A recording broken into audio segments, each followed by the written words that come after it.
PM का संसदीय क्षेत्र, इसमें कई परियोजनाओं का जो है राजा पीएम ने जो है शिलान्यास भी किया था। इसमें से मुख्य जो है कहा जाता है पीएम का ड्रीम प्रोजेक्ट भी है रोपवे और सिग्नेचर ब्रिज।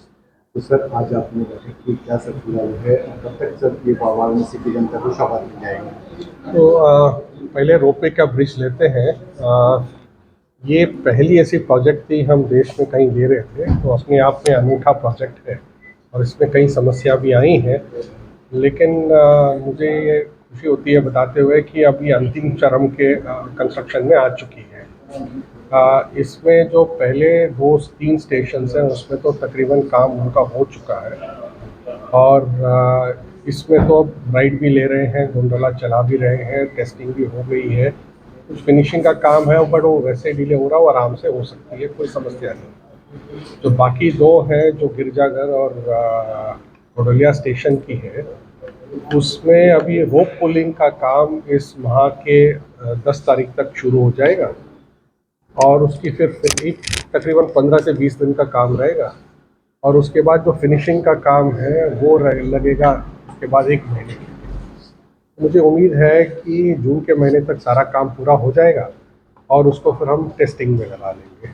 ज़्यादा से ज़्यादा ये काम अभी कंप्लीट होके हम पब्लिक के लिए तैयारी 15 अगस्त तक पहुँचानी चाहिए। काम उससे पहले भी अगर तेज़ी से अगर खत्म चलती है तो शायद 15-20 दिन पहले भी कर सकते हैं, लेकिन हम अब लेके चल रहे हैं कि अब अंतिम चरण वाले काम पे कोई ऐसी कमी ना रह जाए जो चालू होने के बाद एकदम सामने है। तो होपली ये है कि 15 अगस्त तक जो है काशी की जनता को 1 रुपये की बड़ी सौगात जो है वो मिलेगी, यही रहेगी।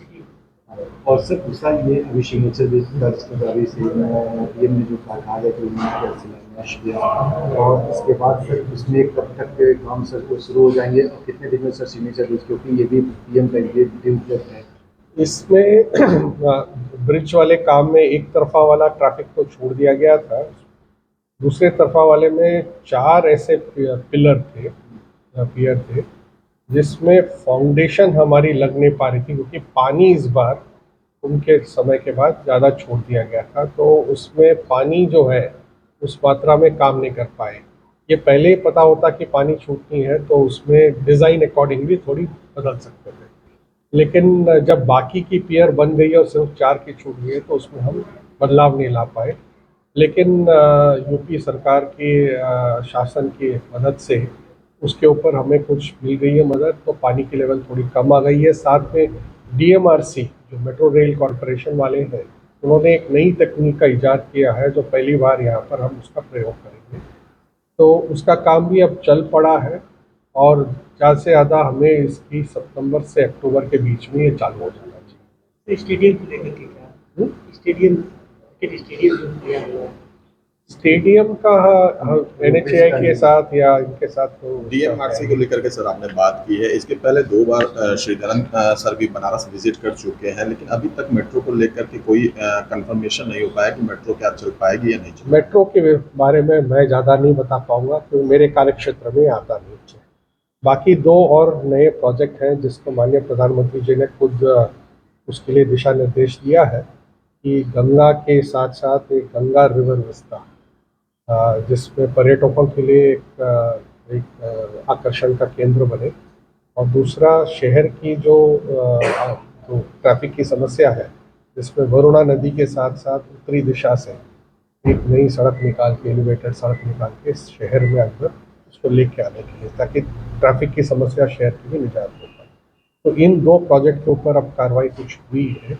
जो पहला वाला है वो तो पर्यटक के लिए और पर्यटन के लिए, यानी वाराणसी को एक अच्छे केंद्र बिंदु में लाने के लिए एक ऐसी प्रोजेक्ट की अभी कल्पना हुई है जो अभी हम डीपीआर करके अब इसके हम अप्रूवल के लिए, मंजूरी के लिए, अनुमोदन के लिए जा रहे हैं और अगले 3-4 माह में इसका अनुमोदन हो जाए तो उसके हम शिलान्यास करके काम शुरू करा पाएंगे। तो सर की काशी की दशा और दिशा दोनों ही जो है बदलने वाली है तेजी के साथ, हमेशा ही बदल रही है।